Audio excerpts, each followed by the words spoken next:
Since the beginning of time, there have been those men who looked to the sky, who envied birds their graceful soaring flight, who said to themselves, "If I could but fly."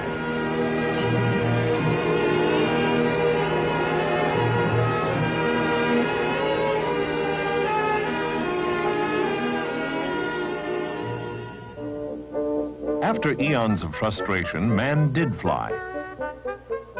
It was the year 1783 AD when man first freed himself from the bonds of earth and rose to heights once reserved for winged creatures alone. He first ascended toward the heavens, suspended from a fabric bag filled with heated air.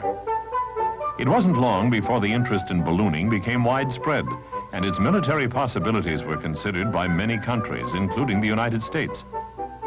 During the American Civil War, the Union Army used balloons for observation purposes.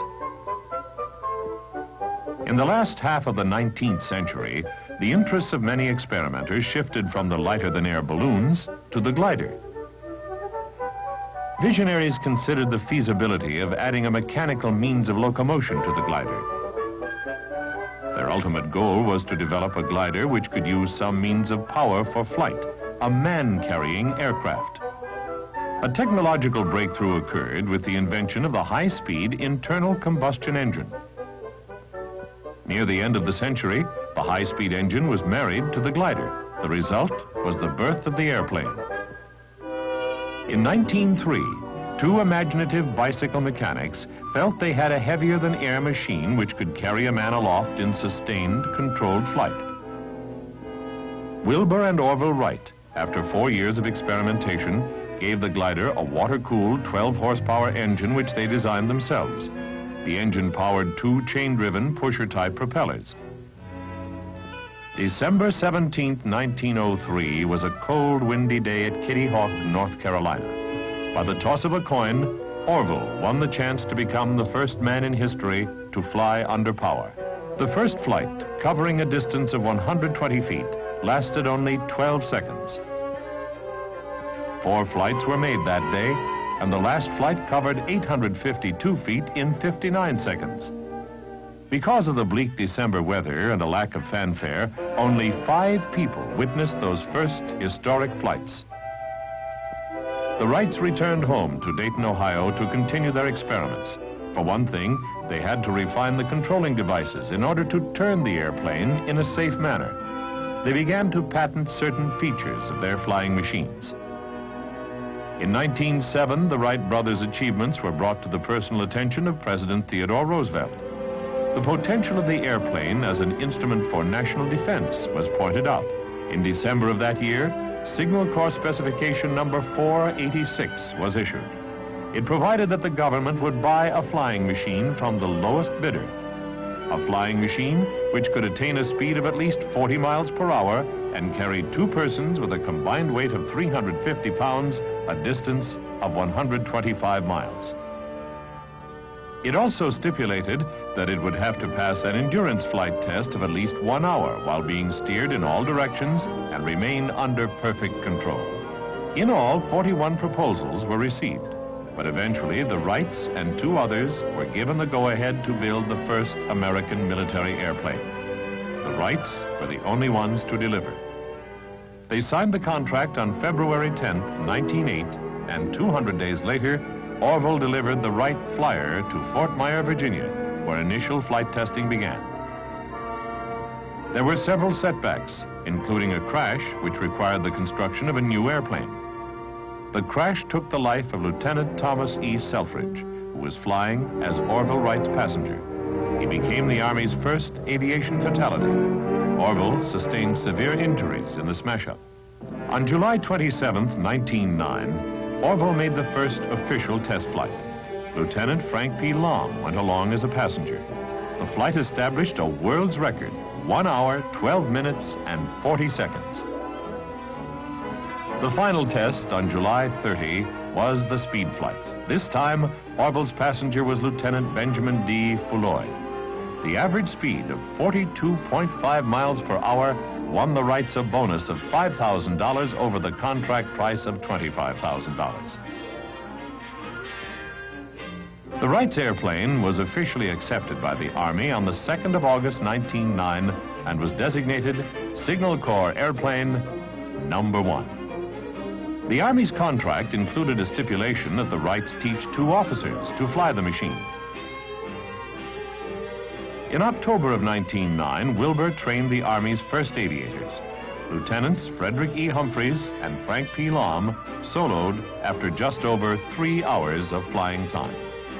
But by the end of the year, the Signal Corps lost these first 2 pilots when they were returned to their regular Army assignments.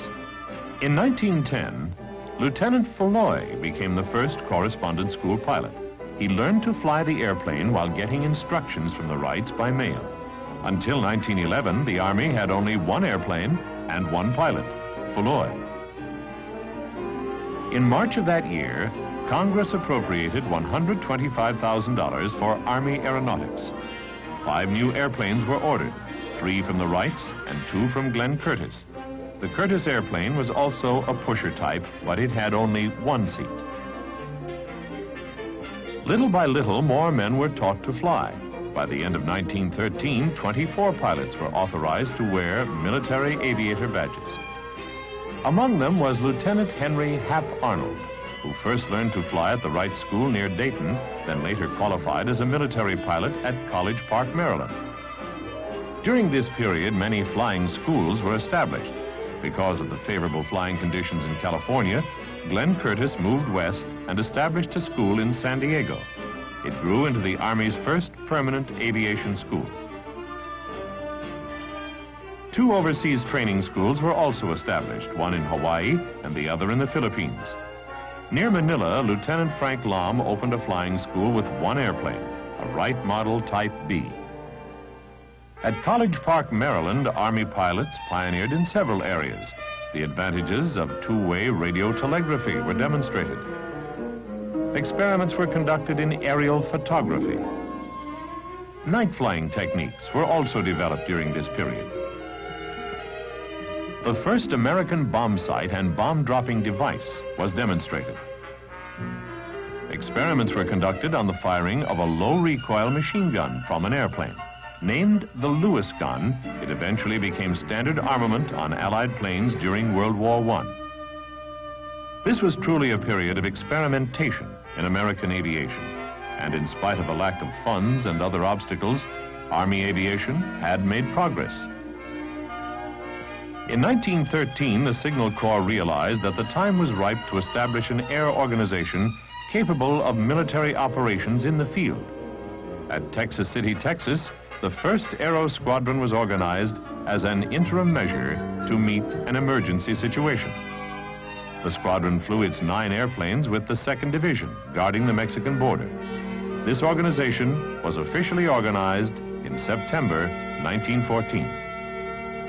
In 1914, Congress authorized the establishment of an aviation section in the Signal Corps and appropriated $250,000 to expand the aerial forces. The expansion meant more men and more planes. Faster and safer airplanes were built. The Army's first tractor-type aircraft, delivered in 1912, was a hydroplane built by the Burgess Company. The propeller was mounted in front of the pilot, rather than behind him. By 1914, the pusher-type airplanes were declared dangerous and were removed from use. They were replaced by new Curtiss J tractor-type planes. Glenn Curtiss's tractor-type biplane eventually evolved into the famous series of Curtiss Jennies, which were used for training during World War I. The United States Army witnessed the airplane developing gradually until it emerged as a true military weapon.